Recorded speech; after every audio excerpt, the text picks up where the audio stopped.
Hello, my fellow comic book collectors. It's Alan, the Comic Collector Geek, and this is the Wednesday video where I answer your questions.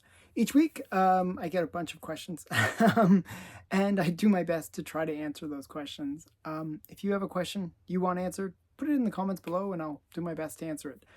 This week, I'm going to teach you guys how to save your comics. In one of the questions, there's probably the most destructive forces known to comics. I'm going to help you protect against that. So let's get into the questions. The first question comes from Jerry Wilson. Could you show off some of your Centaur Publication Comics if you own any? Well, if you own any is the big part of that. I actually don't own any Centaur Publication Comics. I've been trying to get one, actually.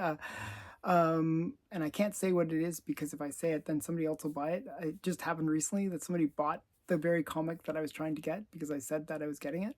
But there is a Centaur book that I'm looking for that I'm trying to get. I've lost 3 times so far on auction. I don't want to make it a 4th time. So, but yeah, I don't have any Centaur in my collection.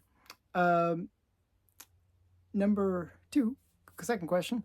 Comes from Richard Owen. Recently, I was photographing some comics for sale on the Bay, and I came across something unexpected. When I placed together this 6 comic series, came together like pieces in a puzzle, producing a larger image. Is this unique, or are there other examples of this? The series in question was Leaving/Surviving Megapopolis by Dark Horse. Unfortunately, I was missing 1 issue. Okay, so yes, it's actually fairly common that they have what's called connecting covers. Basically, it's a very popular kind of way of getting people to buy multiple covers where they have the covers be connecting. One of the most famous and most printed connecting covers was X-Men #1, where the very first issue of X-Men #1 had, I think it was 6 variant covers, and if you collect all 6, well, you can connect them into one big image. Other titles include like Midnight Suns, and there's lots of others that that use this technique of selling people variants. So very common to find connecting covers. And if you want to find connecting covers, just search connecting covers on eBay, and you'll find a whole bunch of different ones for sale. And they're fun, because you get some big puzzle, big image. Next question comes from Michael Fedison. I was wondering how do you differentiate pricing between raw and graded comics?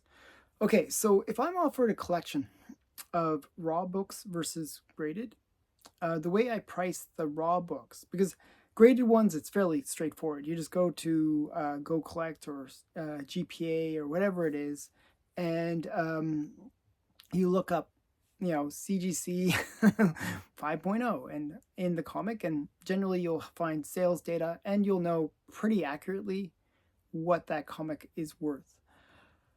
With raw, because you're sort of guessing at the grade, it's really important to just know grading, basic grading. So what you do is you look at the pictures, you say, okay, I think it's this grade.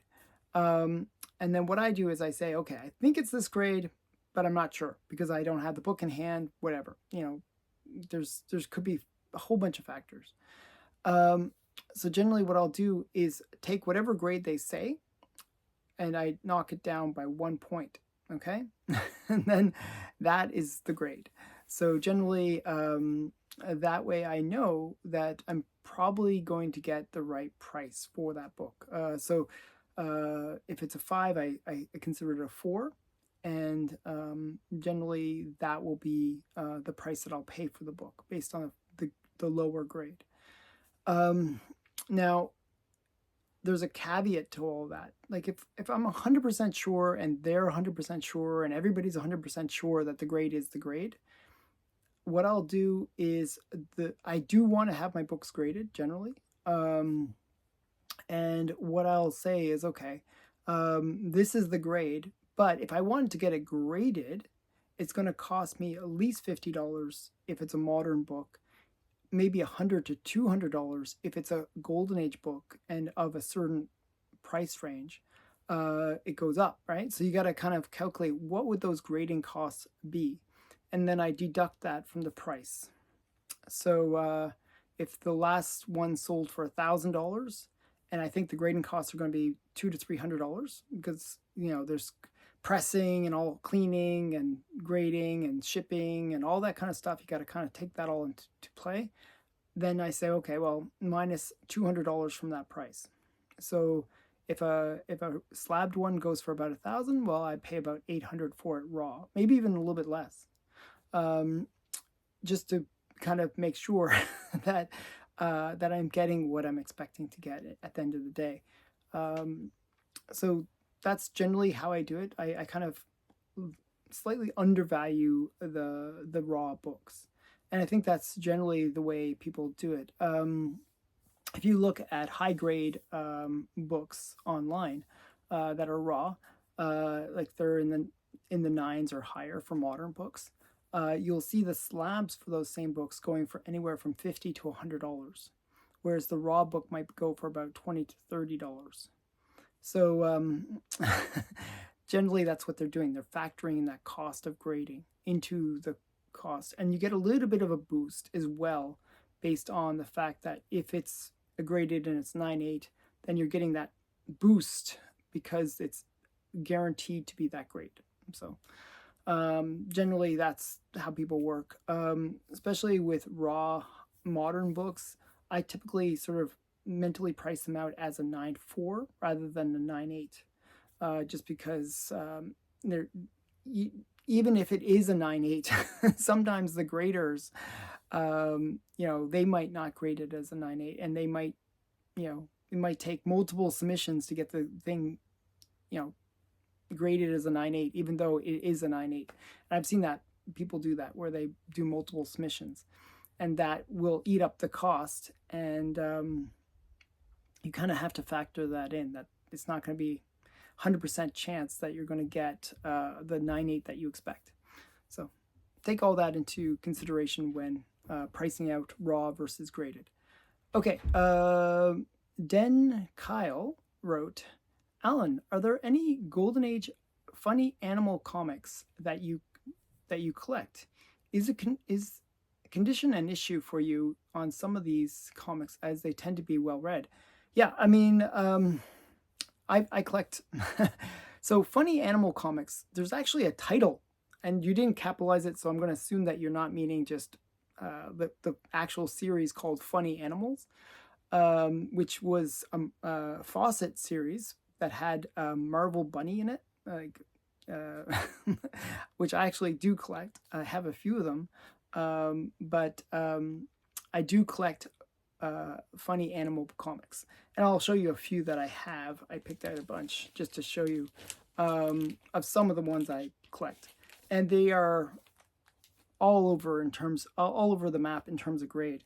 I actually have a whole box devoted to funny animals, like Disney stuff, Looney Tunes, and various characters. And I'm just going to show you a handful of those characters and comics.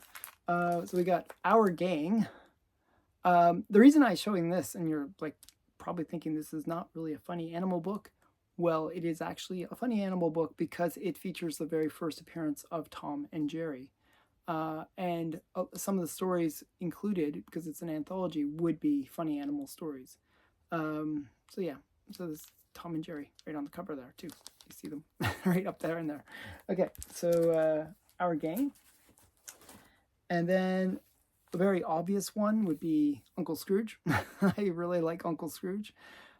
This is the first appearance of, first cover appearance of Magica Dispel. So yeah, I really like Uncle Scrooge. I'm a big Uncle Scrooge fan, so that's Uncle Scrooge. And I actually collect obscure things like this is Marty Mouse. This is by IW, and they are kind of an interesting publisher. This is one of their only unique comics. Most of their stuff were reprints with unique covers, but this is actually a comic that they produced of their own, and it's a funny animal one. Okay, and obviously I mentioned Looney Tunes as well. I had to show Disney and Looney Tunes, so this is Looney Tunes. And this is the first appearance of Wile E. Coyote. I think his name is Sylvester the Coyote in this. So yeah, or no, Casey. His name is Casey. That's what it is, Casey the Coyote. But then they changed his name later to Wile E. Coyote. So yeah, Looney Tunes. But this one's actually in high grade. So some, like as I said, they're all over the place. One of the funny animals that I really like is Mighty Mouse. This is nice bondage cover. And, you got Oil Can and Mighty Mouse and Pearl. And some more Terry Toons, which is another funny animal title. And more Mighty Mouse. I like Mighty Mouse. And another one that's got funny in the title, and I'm a big fan of, is Funny Stuff. And I actually had to get the highest graded copy of this. So this is the highest grade copy of this book. This is Funny Stuff #1. And it is the first appearance of McSnurtle and the first appearance of the Three Musketeers. So this was a title just devoted to funny animals, and it ran for a while. And I liked McSnurtle because he was the character that became Flash's super pet. So I had to get his first appearance in high grade. So yeah. So those are some of my funny animal books. Okay. Next question comes from K. Munin. Oh, just quickly, the condition for me isn't really a factor. Like, you'll notice some of those were really low condition. I just want to get the books a lot of the time. If it's a first appearance or some key book, I prefer to get it, in any grade. I just want to get the book, and if I can't afford it, the lower grade becomes even more affordable. But if it's a non-key, then I prefer higher grade. Okay. K. Munin wrote, with Diamond distribution going under, what do you think this will have an effect on the collectors or LCSs? Did they distribute any comic series that you personally collect? As always, many thanks for answering my questions. Okay, actually, as of me making this video, yesterday, which was Monday, the 20th, they got a $40 million injection, which will help them sort of fend off going under. They had earlier in the month done their Chapter 11 filing, and this injection of funds will keep them running for a while. So they might not actually go under if they can turn things around. Now, Diamond is an interesting one. Diamond is one of those cases where it kind of exposes the problems with monopolies. Diamond was really the one and only distributor for pretty much everything. Marvel, DC, Dynamite, Image, all of them. Pretty much it did all of the major titles and companies. However, it got complacent in that monopoly status, and because of that, they didn't have the quality assurance that they needed. So LCSs were complaining, hey, the books are arriving damaged, they're arriving late, all these issues happening. I just got a notification today literally saying that Diamond was late again about delivering the comics. So that kind of creates an opportunity for other companies to come along and say, hey, look, we can do a better job than this. This is annoying. We love comics, and we want to produce comics and get them out to people. Penguin came around and basically did that. They undercut Diamond, and not only undercut them in terms of price, but undercut them in terms of quality. That they were doing something that Diamond wasn't, giving the orders on time, giving the orders where they were received safely. so those are the kind of things that will destroy a monopoly, where they get too complacent. They don't really, keep, up with how to, improve their business, and they just, fall apart at the end of the day. And that's what happened with Diamond. Now Diamond can turn things around. It still has this potential. It has like about 500 employees, so it'd be very sad to see Diamond go out of business. But I think for the most part, change is good. I believe in like a pure capitalist system where, where companies can come and go, and if they survive based on how well they perform and how well they satisfy their customers at the end of the day. I don't think that the Diamond in its collapse will actually hurt the comic book community in general. I know it sounds weird to say that, because right now it's causing real problems in terms of the LCSs getting their books on time and so forth. But in the long run, I think what'll happen is there'll be a void created, and these smaller distributors will come in and fill the gap. And there will be great opportunities within the distribution space, and there'll be new competition, new energy, and new excitement within the distributors to do things in a better way. So I do see it as a positive in the long term. Short term, maybe some pain, but long term, good thing. Okay, and yeah, some of the titles that I collect obviously will be affected. I think there's delays, but yeah. Okay, Adrift wrote, he has 2 questions. You've mentioned previously that your wife doesn't share your passion for the hobby, and in fact hates your collection. Very much true. Is there a hobby or interest that you share? Maybe music, movies, or something deeper that's like a shared faith. So we both share 2 major passions, I guess, other than comics. So comics is not one of them, but 2 passions that we do really both enjoy. One is movies. We both love watching movies, and one of the things that we would do when we were dating and when we were first married was we'd pretty much go to every movie that would come out in the cinema. We were pretty avid movie watchers. So that was one thing that we had in common, and we really enjoyed that whole thing. We actually have a lot of crazy, funny stories about that. But the other big passion that we have is for real estate. And it's not the real estate, like I'm not a real estate tycoon or anything like that, but we do like to buy and sell houses. So generally what we'll do is we'll buy one house. After 2 or 3 years, we'll sell it, buy a new house, and then go through that process. So it seems like every 2 to 3 years, we are moving from one house to the next. That's kind of a weird passion that we have. We are always looking for the next new house. I don't know. So we liked watching real estate shows together. We watch watching home decoration shows together. And we like going to open homes, and we like just checking the real estate market. It's a thing. We have a tendency of buying houses randomly. That's another thing that we do. Yeah, that's one of our shared passions, I would say.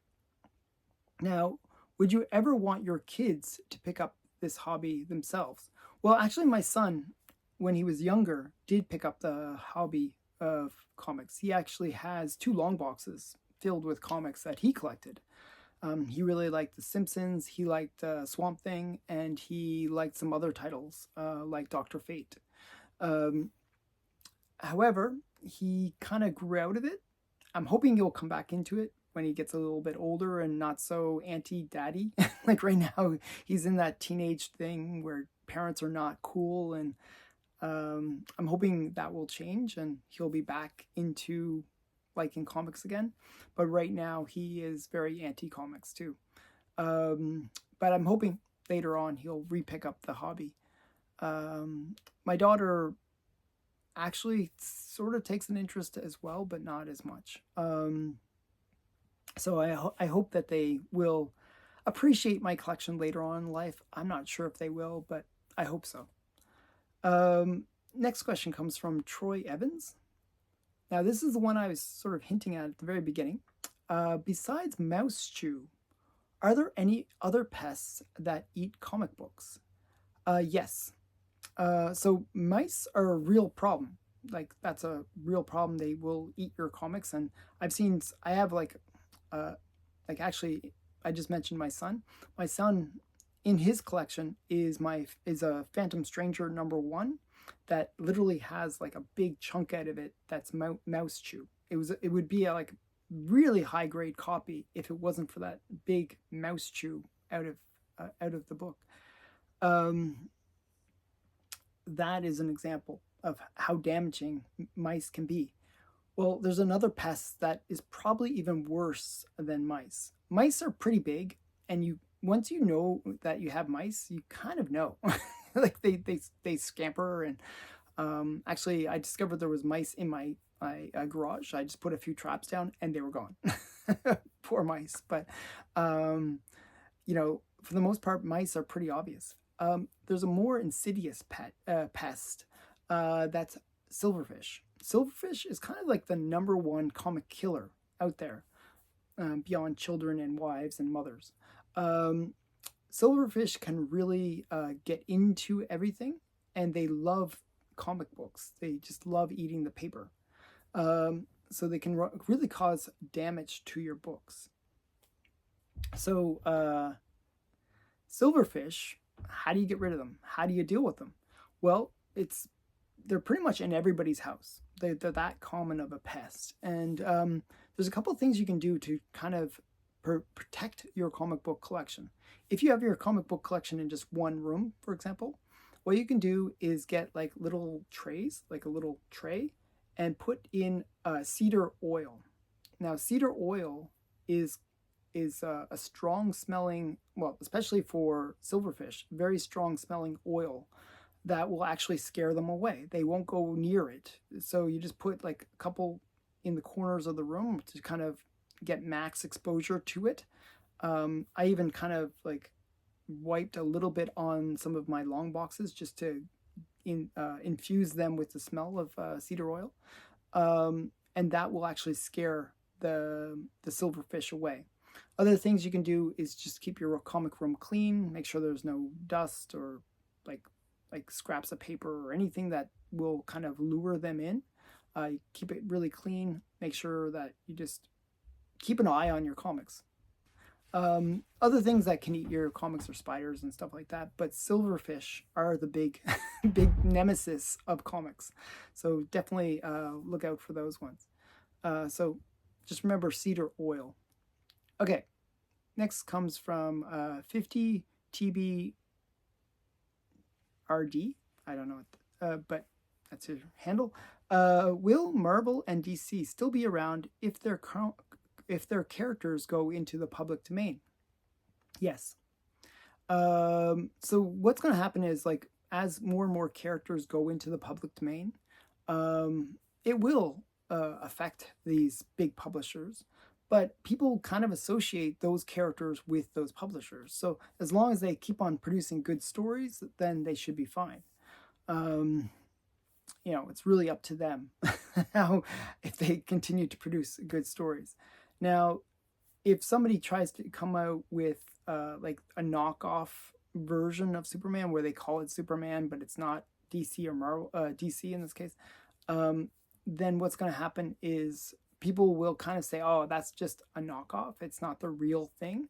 It's almost like you don't really need to have things being copyright in order for them to be protected, because the publishers themselves are so associated to the character that you want the official thing, not some knockoff version of it. And I think that will protect the publishers in the long term if they continue to make good stories about those characters. That's really been more the problem than any public domain issue that they might experience. So that's my stance on that. Matt Likes Comics wrote, what are your favorite titles from each of the following companies? DC, Marvel, Dynamite, Dark Horse, ACG, Charlton, Fox, Centaur, Harvey, and Archie. Well, as I mentioned before, I don't have any Centaur, but I'm going to show you the others. And we'll start with Dynamite. My favorite title with Dynamite is sort of obvious. It's Vampirella. So I'm a big Vampirella fan. This is just a random pick. I was trying to find a Vampirella book to show, and grabbed this one. So kind of a sexy Vampirella. With Charlotte, Charlton, there was a bunch of titles I could have chosen. I chose this one because I really like pre-code horror right now. Like, I'm sort of in this pre-code horror phase of collecting. And this one is one of the coolest covers from Charlotte. And it's Strange Suspense Stories. This is Steve Ditko.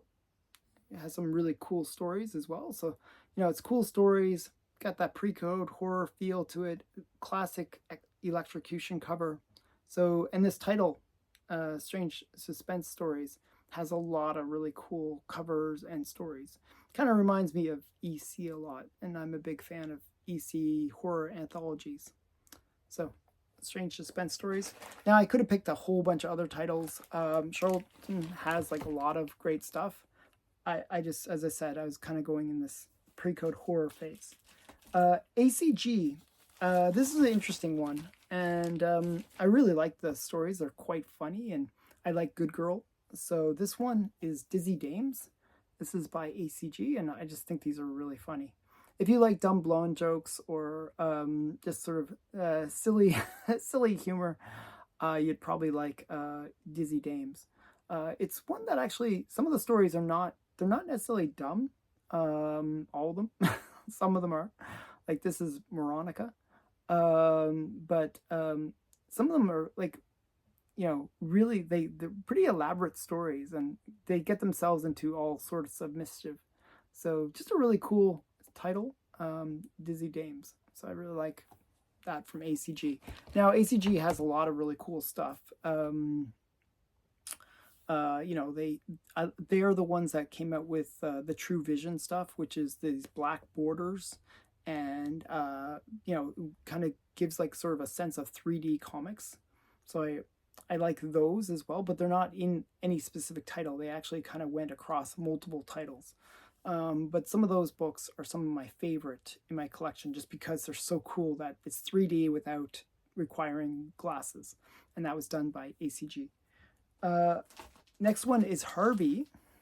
Now, Harvey is an interesting one. I'm sort of cheating by doing this one, actually. And I'm actually showing a very specific book for that reason. So this is Black Cat Mystery Comics. Now, the title is actually interesting one, because it was Black Cat Mystery, Black Cat, then it was Black Cat Western, then it was Black Cat Mystery, then it was, just, it went through so many titles. But it kind of is one of those books that kind of goes through a whole bunch of cool things. When it was Black Cat, it was, a superhero comic, and I really enjoyed Black Cat. She's my favorite character from Harvey. Maybe Richie Rich would be actually, but I like in terms of the good girls, it would be definitely Black Cat.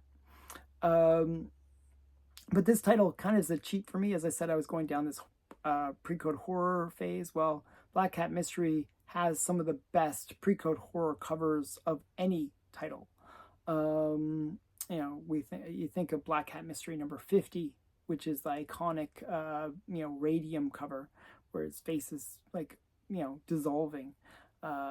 This title has that, and it's got some pretty cool stories. Again, it's horror anthologies in the later issues, and it's superhero at the beginning. So I get a bit of both by choosing this title. And it was a long-running series as well. With Archie, I'm going to choose Betty and Veronica. And I chose this particular copy because it's the first appearance of Cheryl Blossom. And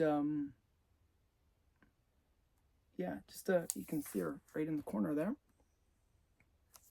And Cheryl Blossom, you know, is a fun character. In this, she wanted to go nude or topless on the beach. It was kind of funny. And, you know, most of the titles for Betty and Veronica, because it is their name on the cover, you know, it features a lot of great Good Girl art covers.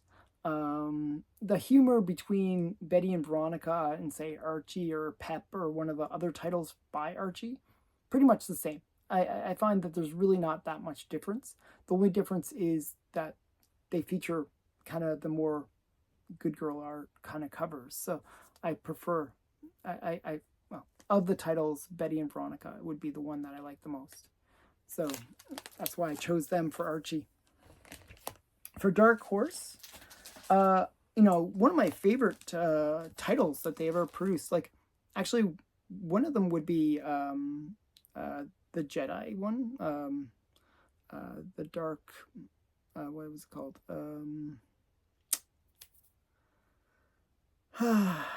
The Dark Knight, or not Dark Knight, but the Jedi one, way back when. I forgot what it's called, my goodness.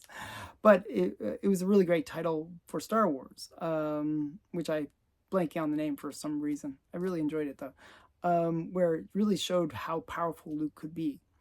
Great title. However, one of my favorite characters and series that has multiple titles within the title, within the publisher, is the Goon. Goon is really awesome, really well written, amazing artwork, and I would actually say, like, the Star Wars one, which I can't remember, is great, but this is even better. Just a really great title. So if you're not familiar with the Goon, definitely check it out. Very underrated, probably one of the best titles that Dark Horse has ever produced, and that says a lot, because Dark Horse has produced a lot of cool things like Aliens versus Predator. It's produced Predator and Aliens, and has produced Hellboy and a whole bunch of titles that are pretty awesome, iconic titles. But for me, the Goon is the best. I'll show you the back too. Just a great title. Definitely one that is still a bit under the radar and underappreciated, but definitely one that is worth checking out. The next one is DC. I had a little bit of struggle with this because I'm a big Wonder Woman fan, as you can see behind me. But one of the titles that actually I enjoy the most, even though it's not one of the main ones, like, I actually enjoyed Batman a lot. I enjoyed Catwoman a lot. And I enjoyed Wonder Woman a lot. But one of the titles that I actually enjoy more than them, and it's maybe because of the quirkiness of it, is Lois Lane. And I sort of picked this one because it has a couple cute things going on. We got Catwoman in it as well, so I like Catwoman a lot. And it's like a cat fight. So this is Lois Lane number 70, actually, which is the first Silver Age appearance of Catwoman. But this title, Lois Lane, is just so funny. It's really, really great.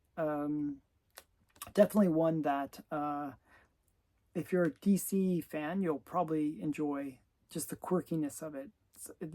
I felt like they had so much freedom to do whatever crazy story that they wanted to do, that they would do it in Lois Lane. You know, just a fun title. Okay, with Marvel, I was never really a big X-Men fan.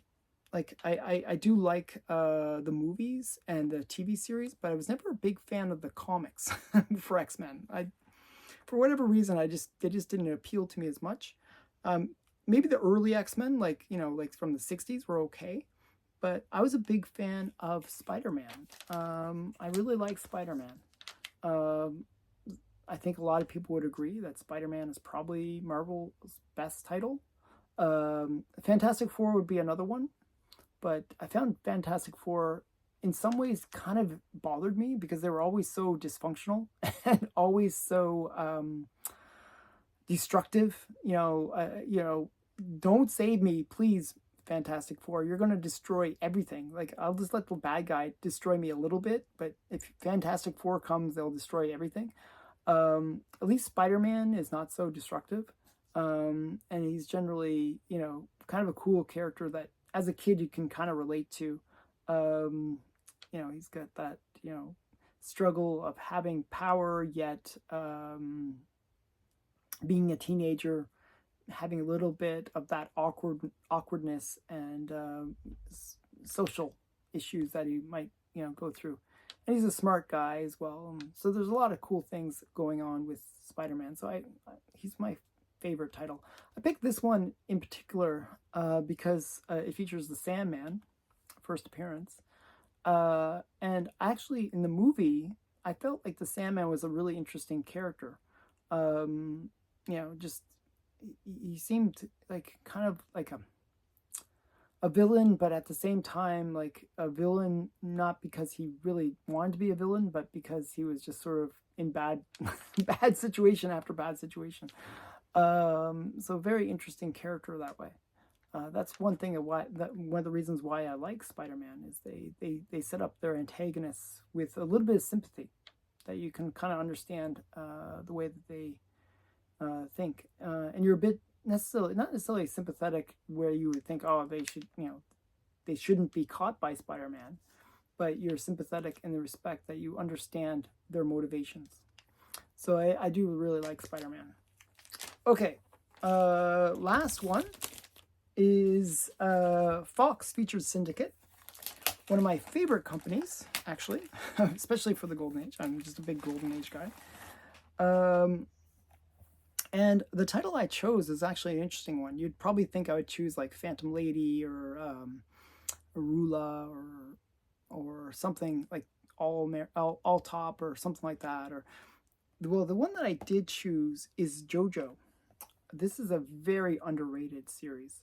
JoJo comics are really, really great. You got sort of these Jungle Girls. You got some Matt Baker and Jack Kamen art. Another title that I could have chosen was maybe Blue Beetle, would be another one. But JoJo is by far my favorite. Just the interior art is just as fun as the exterior art. Some really crazy stuff, over the top like stories, just like and it's just really a really great title. So I've been trying to get a complete collection of this. I'm only missing one issue at this point, but definitely one that I think is really great. So JoJo. So those are my favorite titles from each of those publishers. Last question comes from Deadman. After watching your latest video with Fritzy Ritz in it, I got me wondering if you know how many American comic book titles there actually are, and what percentage you and Steven have of them. So in terms of titles, I'm not really 100% sure, to tell you the truth. But there's at least 2 to 3 million different comic books that have been created over the years. And I would say the average comic book, let's say it lasts about 10 issues as an average. Some just are one and done, and there's like many titles like that, even within famous titles. Like I just showed Spider-Man. Well, Spider-Man probably has like many mini-series and stuff like that, right? So if you sort of take the averages being 10 and you divide that into like 3 million, which is probably the number of comics that have ever been produced in terms of the different issues, then we're getting a number around 300,000 titles. That's titles, not even like, issues. That's titles.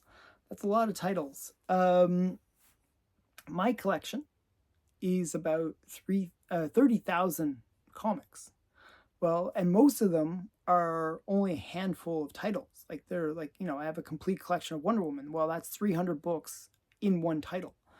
You know, I have Vampirella and all these other ones that are fairly lengthy titles that have like a lot of issues.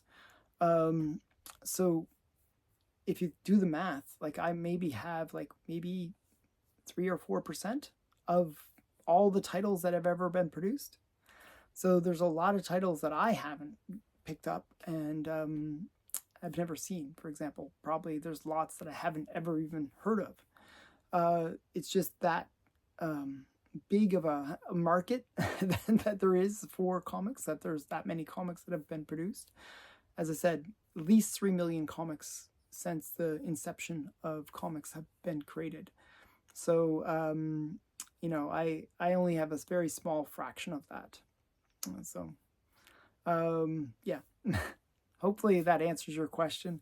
If you have a smaller collection, then probably you'd be even a smaller percentage. But it's really hard to get them all. I've heard stories of people trying to get all the different comics. It's just one of those impossible feats. The best that people have done in terms of going out and trying to get every title is the people that have done like the DC Universe collection or the Christine Farrell collection, where they got just all the DC titles, and that was literally thousands of titles that they picked up. So yeah, it's a bit of a challenge. But I hope that answers your question. Thanks everyone for watching. If you have a question you would like answered for next week, put it in the comments below and I'll do my best to answer it. Thanks again.